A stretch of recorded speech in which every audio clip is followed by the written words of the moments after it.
So, as I already presented the opinions of the scholars that say that this is a fabricated hadith added by the enemies of Aisha to the other hadith, and also not only is it a weak hadith, but also an insult to the mother of believers, Aisha, may Allah be pleased with her. And this hadith was carried by good men like Ibn Ishaq, that, as we know, he carries hadith that are weak and gets hadith from all over the place, and even from sources like this hadith that are from unqualified men. And just like Imam Ahmad says, when they asked him about Ibn Ishaq, they told him if he narrated a hadith not narrated by someone else, would he accept it? Imam Ahmad said, no, by Allah, I saw him narrating about a group of people while he wouldn't distinguish between this or that, meaning this person or that. And this is found in the book of Tahdhib al-Kamal, the morals of perfection, I think, and I'll have it posted down there with the number also. And also this is found in Al-Nasa'i, in the book of Al-Nasa'i. And again, let's play the Christian's game. If it is true that the sheep ate those verses, what do you do with the hadith of Aisha that says that these verses were abrogated? And again, I say, Mr. Christian, do not panic, because we will answer all your questions. Question number 7. They say that there are 2 chapters added in the Quranic text of Ubay bin Ka'b, the chapter of Al-Khala and the chapter of Al-Hafid. And as we know as Muslims, they're abrogated, but we'll answer their questions. They say, why are they not found in the Quran anymore? And why did Ubay leave them written down in his copy of the Quran? It's reported that Al-A'mash said about these recitations, or this recitation of Ubay bin Ka'b, and this is how they quote in the Arabic language. Allahumma iyyaka na'bud wa laka nusalli wa nasjud wa ilayka nas'a wa nahfid narju rahmataka wa nakhsha 'adhabak inna 'adhabaka bil kuffari mulhaq. And the other one recites like this: Allahumma inna nasta'inuka wa nastaghfiruk wa nuthni 'alayka wa la nakfuruk wa nakhla'u wa natruku man yafjuruk. And these 2 sentences were part of the Quran, and they were supplication verses in the Quran, like chapter 1 is Al-Fatiha, and they were abrogated from the Quran, but the Prophet, peace be upon him, allowed the people to supplicate with them and use them, but not use them in prayer as Quran. And of course the Christians are going to get confused here, because they don't know what our prayer is like, and they ask, why did Ubay use them in prayer then? And they refer to also to the hadith of Umar, where it says in Bukhari, volume 6, book 61, number 527, narrated by Ibn Abbas, it says, Umar, Ubay was the best of us in recitation of the Quran, yet we leave some of what he recites. Ubay says, I have taken it from the mouth of the Prophet, and I will not leave it for anything. So what does that mean? Again, don't panic, Mr. Christian, we'll get to this, and listen. And I'll add to this that also Umar ibn Al-Khattab was reported praying in prayer with these 2 supplicated verses. And of course the Christians are confused because they don't know what our prayer is like, and they don't know the sections of our prayer.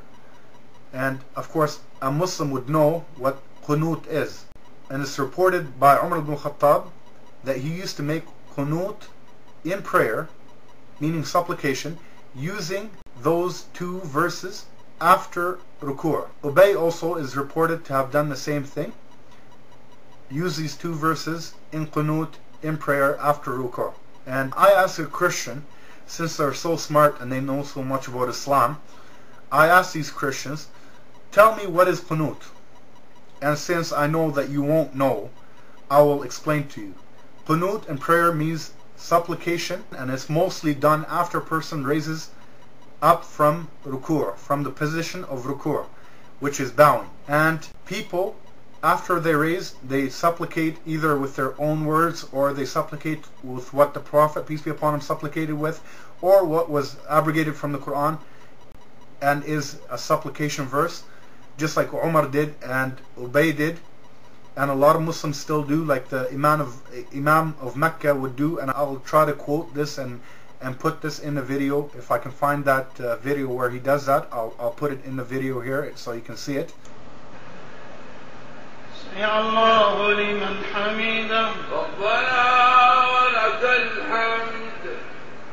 اللهم إنا نحمدك ونستعينك ونستهديك ونستغفرك ونتوب إليك ونؤمن بك ونتوكل عليك ونثني عليك الخير كله نشكرك ولا نكفرك ونخلع ونترك من يفجرك. اللهم إياك نعبد ولك نصلي ونسجد وإليك نسعى ونحفد نرجو رحمتك ونخشى عذابك إن عذابك الجد بالكفار ملحق. This is only in supplication position in prayer, not read as the Quran in the section of where we read Quran in prayer. And if you open the Quran, at the end of each Quran you will find supplication, but not as Quran. They're not part of the Quran, they're just supplication at the end of the Quran. You will find that. Any Quran will have it. So that doesn't mean that these verses are supplication. And that's what's meant by Ubay saying, I took them from the mouth of the Prophet, peace be upon him, and I don't want to leave them. Ubay kept these verses as notes in the Quran, just like a lot of companions did, and they kept a lot of translation in their own copies and notes, but not in the Quran that's given to people or the Quran that people are going to refer to. Another thing here, when Ubay was asked about why he writes these verses in his copy of the Quran, he said, because I took them from the mouth of the Prophet, peace be upon him, and I don't want to throw anything out that the Prophet, peace be upon him, gave me. So that is the reason. And I ask a question here. If these were verses still in the Quran, why would Ubay even give an excuse for having them still in his own copy? Why would he even give an excuse? Because he said, I took them from the Prophet and I'll never get rid of anything that I took from the Prophet. Mr. Smart Christian. And he didn't say, but they are part of the Quran. Why should I take them out? They are part of the Quran. So he said, because I took them from the Prophet, he gave an excuse, and he didn't say, but they are part of the Quran, so if they're part of the Quran, why should I take them out? That would be the more logical answer if those verses were still in the Quran. And I challenge any Christian to bring a hadith where Ubay bin Ka'b says and states that those two, Al-Hafid and Al-Khala, those two chapters are still part of the Quran. Because we have Ubay's recitation passed down to us in narration, because he was, just like I said, one of the people who used to teach the dialects, and he taught it, as I mentioned before. And we don't find any abrogation in his recitation of the verses as passed down to us, like the testimony of Abu al-Hasan al-Ash'ari in Basra in Iraq. He said about the copy of Anas, that the copy from the personal copy of Ubay, it was exactly like the one that we have in our hands. And now to the 8th question. They say also that why didn't Abdullah ibn Mas'ud write Surah Al-Fatiha in the Quran, and why didn't he also write those last two chapters, chapter 113 and 114 of the Quran? Then they must not be from the Quran.